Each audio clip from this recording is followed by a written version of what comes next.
बाळासाहेब ठाकरे यांच्या 100वी जयंती रिगल सिनेमासमोरच्या बाळासाहेब ठाकरे यांच्या पुतळ्याला उद्धव ठाकरे यांच्याकडून अभिवादन। बाळासाहेब कधीच संघर्षाला घाबरलेले नाही, शिवसेनेला कधीच सत्तेची लालसा नव्हती। ठाकरेंच्या शिवसेनेचे खासदार अरविंद सावंत यांचे हे वक्तव्य। 50% आरक्षण मर्यादेबाबत सर्वोच्च न्यायालयामध्ये 27 जानेवारीला सुनावणी। सरन्यायाधीश सूर्यकांत यांच्या नेतृत्वाखालील खंडपीठापुढे सुनावणी होणं निश्चित।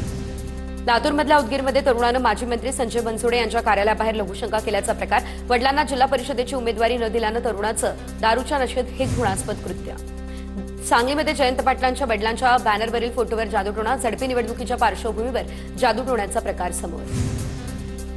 राज्यातील जिल्हा परिषद आणि पंचायत समित्यांच्या निवडणुकांसाठी सुमारे 20,000 उमेदवार रिंगणात। जिल्हा परिषदेच्या 731 जागांसाठी 7,695 उमेदवारांनी अर्ज भरला। रत्नागिरीमध्ये भाजपचे उपनगराध्यक्ष समीर तिवरेकर यांना धमकी दिल्याचा आरोप। नगर परिषदेच्या इंजिनियरकडून शिवीगाळ आणि धमकी दिल्याचा आरोप। त्रिभाषा धोरण निश्चित करण्याच्या दृष्टीने गठीत केलेल्या डॉक्टर नरेंद्र जाधव यांच्या अध्यक्षतेखालील समितीस दुसऱ्यांदा मुदतवाढ। 4 फेब्रुवारीपर्यंत समितीला अहवाल सादर करावा लागेल।